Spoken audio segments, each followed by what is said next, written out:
Halo, selamat jumpa lagi dengan saya.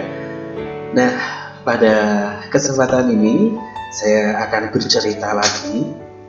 Mungkin cerita ini sesuatu yang biasa sepertinya, tetapi sebenarnya di balik cerita ini ada suatu makna, ada suatu nilai yang bisa diambil.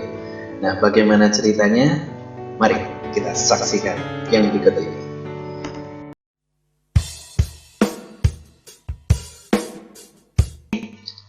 Cerita ini sebenarnya terjadi pada tahun 1978 dan cerita ini bukan pengalaman saya tetapi pengalaman dari Pak D saya. Jadi Pak D saya itu adalah seorang tentara dan waktu itu tahun 78 dia mengikuti pendidikan untuk perwira. Jadi mengikuti secapa ya, sekolah calon perwira. Itu terjadi di Bandung. Nah, karena pendidikan ini secara militer, maka ya segala sesuatu itu pasti dilaksanakan secara disiplin dan teratur. Tidak hanya pada saat latihan, tidak hanya pada saat pendidikan, tapi juga pada saat makan pun itu juga dilaksanakan secara teratur dan disiplin tentu saja.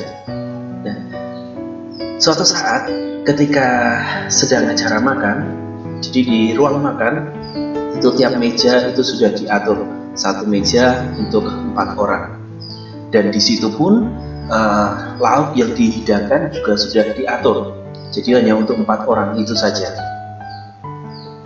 Suatu saat ketika mau makan, hidangan yang disediakan itu adalah daging sapi. Wah, ini tentu saja membuat siswa-siswa yang ada di situ itu senang karena mau makan daging. Ya, tahun 78 itu kan masih menjadi sesuatu yang istimewa gitu, daging itu.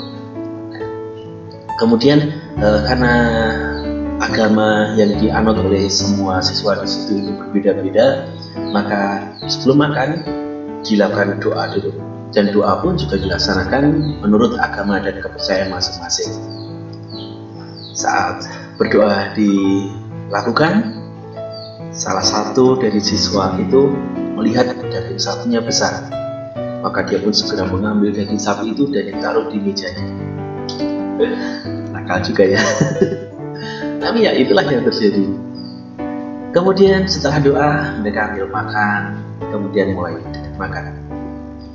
Pada saat makan biasanya ada petugas atau pengawas yang berkeliling. Nah, ketika petugas itu sampai di meja tadi orang yang mengambil lauk duluan, dia melihat bahwa lauknya itu masih ada. Maka dia bertanya, kok nggak dimakan lauknya? Siap dan. Siswa itu menjawab seperti itu. Ayo coba dimakan. Siap dan. Setelah ditunggu-tunggu, lauk itu nggak dimakan. Akhirnya petugas itu bertanya lagi, kenapa nggak dimakan? Gak enak ya? Kamu jangan menghina juru masak kalau nggak makan ini. Segera makan. Siap dan. Laos dan.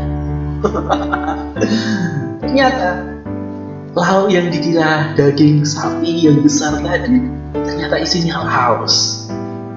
Ya, akhirnya dia pun nggak bisa makan itu. Dan nah, itulah yang terjadi. Apa makna di balik cerita itu? Ya, silakan Anda sendiri dapat mengambil makna di balik cerita itu. Saya tidak akan sampaikan maknanya apa. Silakan saudara-saudara sendiri yang mengambil makna di balik cerita itu. Oke, itu saja cerita hari ini. Semoga menginspirasi saudara-saudara semuanya. Cheers.